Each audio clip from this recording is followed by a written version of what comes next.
ರಾಜ್ಯ ಸಚಿವ ಸಂಪುಟದ ಮುಂದೆ ಮಂಡನೆಯಾಗಿರುವ ಜಾತಿ ಗಣತಿ ವರದಿ ಅಸಲಿಯಲ್ಲ, ನಕಲಿ ಎಂದು ವಿಧಾನಸಭೆ ವಿರೋಧ ಪಕ್ಷದ ನಾಯಕ ಆರ್ ಅಶೋಕ್ ಬೆಂಗಳೂರಿನಲ್ಲಿಂದು ಹೇಳಿದ್ದಾರೆ. ಹಿಂದುಳಿದ ವರ್ಗಗಳ ಶಾಶ್ವತ ಆಯೋಗದ ಮಾಜಿ ಅಧ್ಯಕ್ಷ ಜಯಪ್ರಕಾಶ್ ಬಗ್ಗೆ ರಾಜ್ಯ ಸರ್ಕಾರಕ್ಕೆ ಬರೆದ ಪತ್ರದ ಪ್ರಕಾರ ಜಾತಿ ಗಣತಿ ವರದಿಯ ಮೂಲ ಪ್ರತಿ ಲಭ್ಯವಾಗಿಲ್ಲ. ಈಗ ಸಚಿವ ಸಂಪುಟದ ಮುಂದೆ ಮಂಡನೆಯಾಗಿರುವುದು ನಕಲಿ ವರದಿ.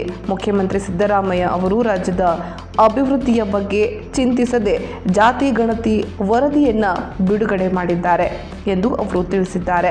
ರಾಜ್ಯದ ಸರ್ಕಾರಿ ಆಸ್ಪತ್ರೆಗಳಲ್ಲಿ ಬಾಣಂತಿಯರು ಸಾವನ್ನಪ್ಪುತ್ತಿದ್ದಾರೆ. ರಾಜ್ಯದಲ್ಲಿ ಕಾಂಗ್ರೆಸ್ ಸರ್ಕಾರ ಅಸ್ತಿತ್ವಕ್ಕೆ ಬಂದ ನಂತರ ಒಂದು ರಸ್ತೆ ಕೂಡ ನಿರ್ಮಾಣವಾಗಿಲ್ಲ. ರಾಜ್ಯ ಸರ್ಕಾರ ಅಭಿವೃದ್ಧಿಯ ಕುರಿತು ಚಿಂತಿಸದೆ ಜಾತಿ ಗಣತಿ ವರದಿಯ ಬಗ್ಗೆ ಚಿಂತಿಸುತ್ತಿದೆ. ಜಾತಿ ಗಣತಿ ಮೂಲ ವರದಿಯಲ್ಲಿ ಹಿಂದಿನ ಆಯೋಗದ ಅಧ್ಯಕ್ಷತೆ ಸಹಿಯೇ ಇಲ್ಲ, ಹಸ್ತಪ್ರತಿ ಇಲ್ಲವೇ ಮೂಲ ವರದಿ ಕೂಡ ಇಲ್ಲ ಎಂದು ಹೇಳಿದ್ದಾರೆ. ಮುಖ್ಯಮಂತ್ರಿ ಸಿದ್ದರಾಮಯ್ಯ ಅವರು ತಮಗೆ ಬೇಕಾದ ರೀತಿಯಲ್ಲಿ ವರದಿಯನ್ನು ಸಿದ್ಧಪಡಿಸಿಕೊಂಡಿದ್ದಾರೆ. ಈ ವಿಷಯವಾಗಿಯೇ ಸಚಿವ ಸಂಪುಟದಲ್ಲಿ ಗಲಾಟೆ ಸಹ ಆಗಿದೆ. ಯಾರ ಮನೆಗೂ ಹೋಗದೆ ಸಮೀಕ್ಷೆ ಮಾಡಲಾಗಿದೆ. ಇದಕ್ಕಾಗಿ ರಾಜ್ಯ ಸರ್ಕಾರ 130 ಕೋಟಿ ರೂಪಾಯಿ ಖರ್ಚು ಮಾಡಿದೆ. ಈ ಹಣ ಎಲ್ಲಿ ಹೋಯಿತು ಎನ್ನುವ ಕುರಿತು ಜನರಿಗೆ ಮಾಹಿತಿ ನೀಡಬೇಕು ಎಂದಿದ್ದಾರೆ. ನ್ಯಾಷನಲ್ ಹೆರಾಲ್ಡ್ ಪತ್ರಿಕೆಯನ್ನು ಕಾಂಗ್ರೆಸ್ ನಾಯಕರು 2008ರಲ್ಲಿ ಮುಚ್ಚಿದ್ದಾರೆ.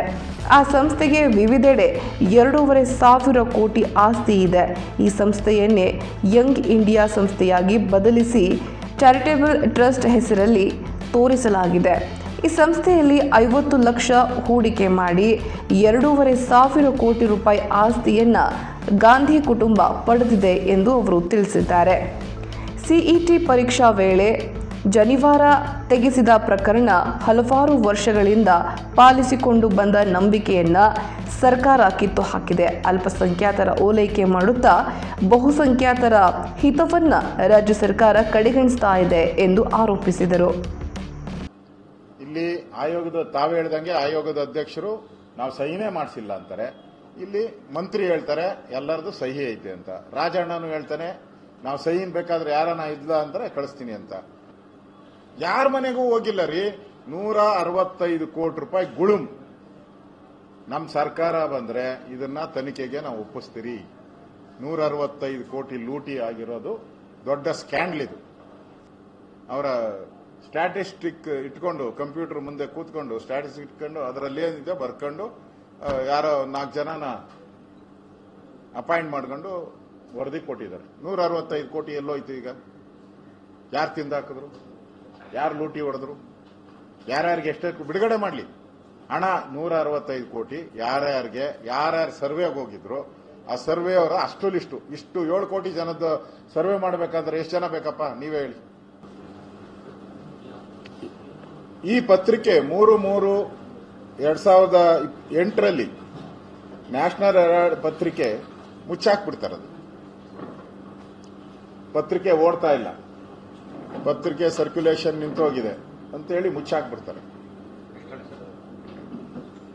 3/3/2008ರಲ್ಲಿ. ಅದಾದ್ಮೇಲೆ ಆ ಸಂಸ್ಥೆಗೆ ಸುಮಾರು 2,000 ಕೋಟಿಗೂ ಆಸ್ತಿ ಹೆಚ್ಚು. ಬಾಂಬೆಲಿದೆ, ಲಕ್ನೋದಲ್ಲಿದೆ, ಬಿಹಾರದಲ್ಲಿದೆ, ದಿಲ್ಲಿ ಅಂತ ಕ್ಯಾಪಿಟಲ್ ಸಿಟಿ ಸೆಂಟ್ರಲ್ ಹೃದಯ ಭಾಗದಲ್ಲಿ ಆ ಪತ್ರಿಕೆ ಹೆಡ್ ಆಫೀಸ್ ಇದೆ. ಇಷ್ಟು ಆಸ್ತಿ ಮುಚ್ಚಿದ ಮೇಲೆ ಈ ಆಸ್ತಿಯ ಮೇಲೆ ಕಾಂಗ್ರೆಸ್ಸಿನ ರಾಹುಲ್ ಗಾಂಧಿ, ಸೋನಿಯಾ ಗಾಂಧಿ ಅವರ ಕಣ್ಬಿತ್ತು. ಈ 5,000 ಜನ ಕರೆದು ಸಭೆ ಮಾಡಿರೋ ಎಲ್ಲೂ ದಾಖಲೆ ಇಲ್ಲ. ಏಕಾಏಕಿ ಯಂಗ್ ಇಂಡಿಯಾ ಬಂದ್ಬಿಡುತ್ತೆ, ಅದ್ರಲ್ಲಿ 30% ಶೇರ್ ತಗೊಂಡ್ಬಿಡ್ತಾರೆ. ಏಕಾಏಕಿ 50 ಲಕ್ಷ ಕೊಟ್ಬಿಡ್ತಾರೆ.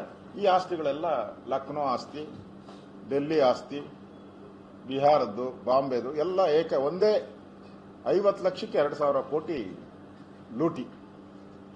ಮತ್ತೆ ಇದುವರೆಗೂ ಆ ಸಂಸ್ಥೆಗಳದು ಏನು ಬಿಲ್ಡಿಂಗ್ಗಳಿತ್ತು ಅದರಲ್ಲಿ ಬಾಡಿಗೆ ಬಂದಿದೆ. 106 ಕೋಟಿ ರೂಪಾಯಿ ಬಾಡಿಗೆ ಬಂದಿತ್ತು. ಆ ಬಾಡಿಗೆ ಎಲ್ಲೋಯ್ತು?